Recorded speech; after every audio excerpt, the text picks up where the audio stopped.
Hey guys, it's LEGO Boys E3. Today I'm going to show you how to get fast at Skewb.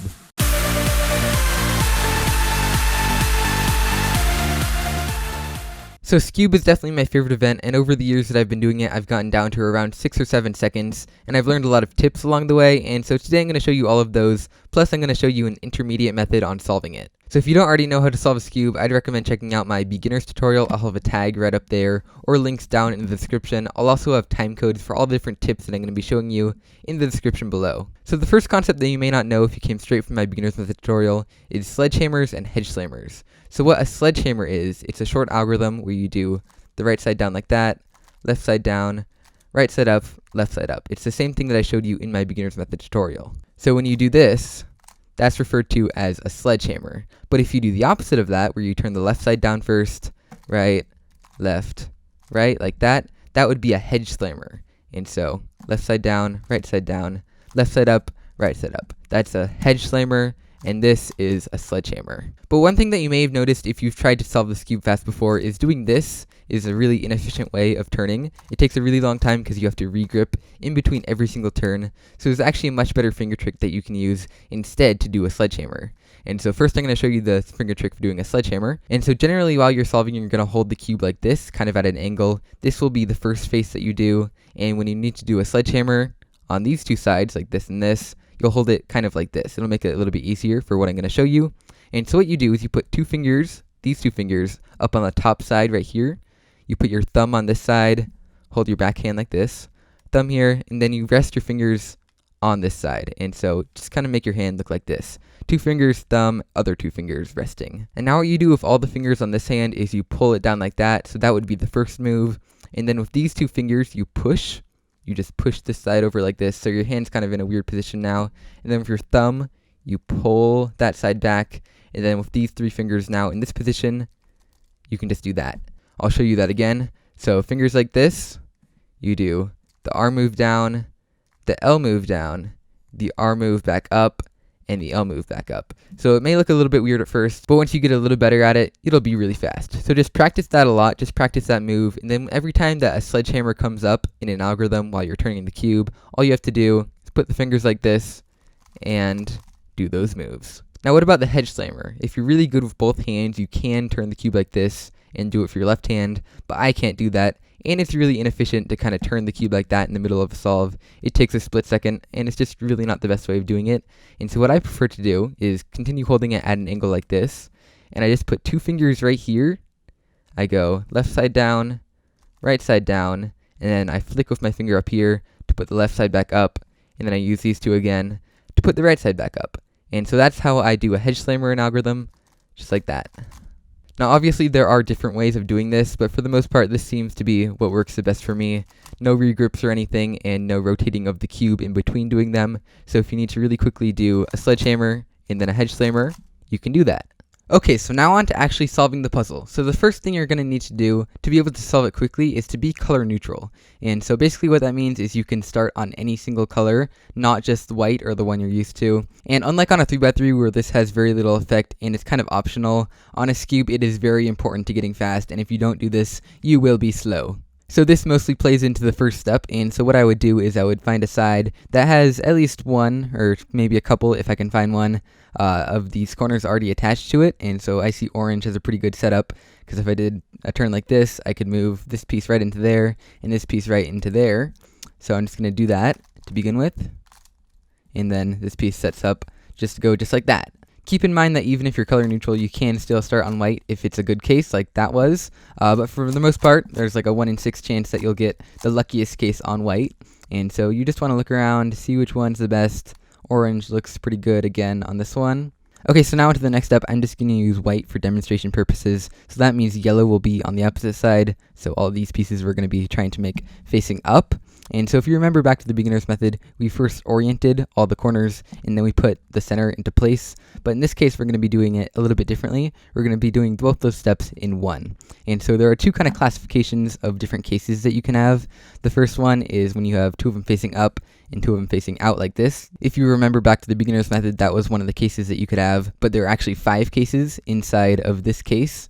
And there's also another case where you have headlights like this, and then the two opposite. And there are also 5 cases for this. And so we're going to start with the cases that have headlights like this, and most of these cases don't have any yellow on the top, so that's how you recognize them. This one in particular, there's no yellow on the top, and there's kind of a two-piece block right here.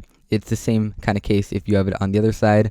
And so in this case, you hold it like this, and you just do a sledgehammer.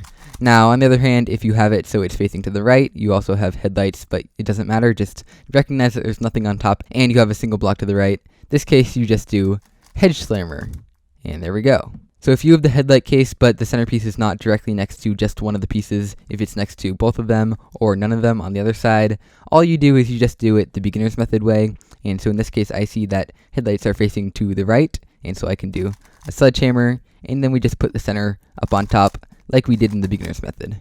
And of course, the other case of doing that is when you have it connected to nothing, headlights to the right, sledgehammer, and then put the center up on top like this.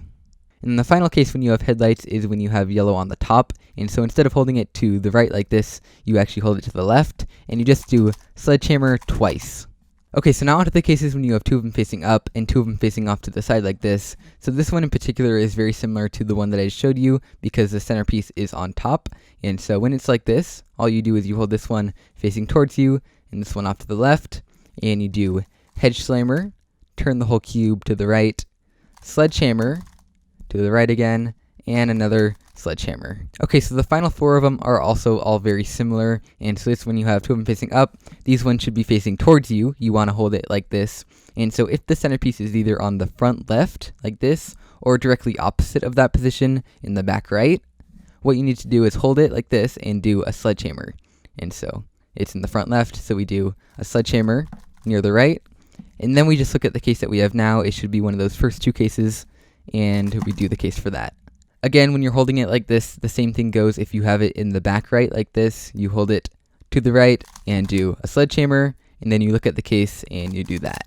And so you might have also guessed if the centerpiece is in the front right like this or directly opposite of that, back here, what you want to do is hold it to the other side and do the other algorithm, so the hedge slammer.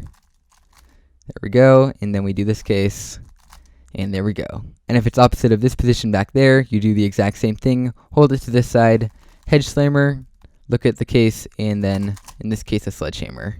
And that's it. That's the most complex step, and that's the step that'll probably help you improve the most. And so what you want to do is just do your last center case. And so if you just have three of them, you'll want to do it the exact same way. So hold opposite in the front, sledgehammer, sledgehammer. However, if you have four centers you need to switch, like in this case, this one in particular is called a Z-perm, because these two need to switch, and these two need to switch, kind of like a Z, then you'll want to use an algorithm. So in this particular case, what you'll want to do is you want to hold it so these two pieces need to switch, and these two pieces need to switch, basically, so there are four unique colors at the side you're looking at, as opposed to only having two unique colors over here. And so you're going to need to learn a little bit of notation for this. And so basically the way that we do notation on the Skewb is you keep one corner in the exact same spot. The front corner like this, you always keep it in the same spot, you never turn it. And so all you'll need to know for these algorithms is that this side back here is R, this one is L, and this one is U. And so if you've ever solved a 3x3, that would mean this is R prime, L prime, L, U prime, U prime, U, U. And so we can get started with this. There's four unique colors right here, so we're in the right spot. And so what we need to do is we need to do R, L prime, U prime, L, U, L, R, L prime, R. And so if you are having trouble with that, just keep in mind that this corner is always in the same spot, and it should be pretty easy, R, L, U. Now if you have the other four-piece case like this, where each one's kind of opposite, and they all need to switch opposite of each other, this is called the H-perm because, I don't know, I guess that's like an H somehow. You do this algorithm. So you do, hold it like this, so it's like this, do R, U prime, R prime, U prime, and then you just turn the whole cube around, and you may notice that you have this case, kind of like what we did in the last step. And so we have just a single piece here, we have the headlights, and we just do a sledgehammer. And so I realized that may have been a little bit confusing, so I'll just do it one more time. So these four pieces, and R, U prime, R prime, U prime, turn it just like this, put your hands there, and do a sledgehammer. And that's pretty much it for my Getting Faster video on the Skewb. So pretty much you need to learn how to do sledgehammers, hedge slammers, you need to do an intermediate second layer and be color neutral, and learn those algorithms for doing the middle layer.